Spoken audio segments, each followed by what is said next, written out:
আসসালামু আলাইকুম everyone, welcome to my first blog. যে ব্লগটা নিয়ে আমি একটু excited, at the same time আমি একটু নার্ভাসও। আচ্ছা, আমরা স্টার্ট করি। সেটা হচ্ছে আমাদের জার্নি। আমরা যাচ্ছি আজকে যশোরে। আমরা ভোরবেলা উঠে সব কিছু রেডি করলাম, দেন আমরা বেরিয়ে পড়লাম যশোরের উদ্দেশ্যে। যদিও এটা অনেক সকাল ছিল, আমি খুব এক্সস্টেড ছিলাম, সারা রাত ঘুম হয়নি। এই ব্লগটা হচ্ছে ঈদের পরের দিন।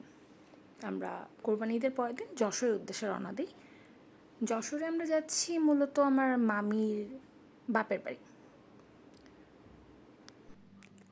মামা আমাদের ড্রাইভ করে নিয়ে যাচ্ছিল। এত ঘন্টার জার্নি মামা কিভাবে ড্রাইভ করছে এটা ভেবেই আমি অবাক। আমি তো বসে থাকতে থাকতেই টায়ার্ড হয়ে গিয়েছিলাম। রাস্তা যেন শেষই হচ্ছিল না, তাও আবার সকালবেলা সবাই ঘুম বাদ দিয়ে উঠে এসেছি।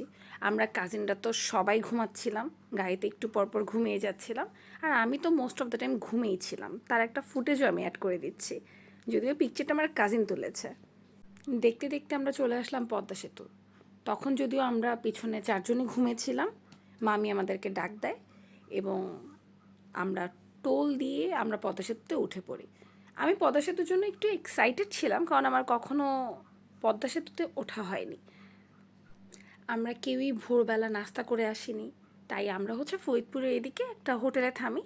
দেন এখান থেকে আমরা নাস্তা করে পরবর্তীতে এই মিষ্টির দোকান থেকে আমরা কিছু মিষ্টি কিনি, যাদের বাসায় যাচ্ছি তাদের জন্য। মিষ্টিগুলো মজা ছিল, আপনার ফরিদপুর গেলে এই মিষ্টিগুলো ট্রাই করতে পারেন। মিষ্টি কেনা শেষে আবারও আমরা আমাদের জার্নি স্টার্ট করলাম। রাস্তা যেন আমার জন্য শেষই হচ্ছিল না, কারণ আমার এত দূর এর আগে কখনো জার্নি করা হয়নি, তাও আবার গাড়িতে।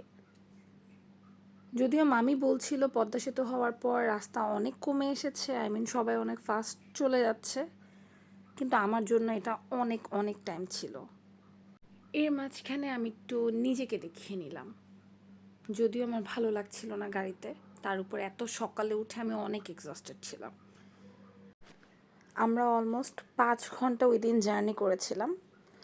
রাস্তা দেখতে দেখতে আমাদের টাইমটা কাটছিল। এই রাস্তাটা খুবই সুন্দর ছিল, যেটা ভিডিওর মধ্যে কোনোভাবেই বোঝানো সম্ভব নয়। এটা সামনাসামনি আরও অনেক বেশি সুন্দর ছিল। দেখতে দেখতে আমরা মনিহার সিনেমা হল চলে আসলাম, যেটা যশোরের খুবই ফেমাস একটা সিনেমা হল। মামিরা ছোটোবেলায় নাকি এই সিনেমা হলে প্রচুর সিনেমা দেখেছে। দেখতে দেখতে আমরা বাসায় চলে আসলাম। যদিও আমরা সবাই অনেক টায়ার্ড ছিলাম এতক্ষণ জার্নি করার পর। 6 তলার উপর থেকে ভিউটা অনেক সুন্দর লাগছিল। আজকে এ পর্যন্তই, বাকিটা পরবর্তী ব্লগে আসছে। টাটা, বাই বাই, আল্লাহ হাফেজ।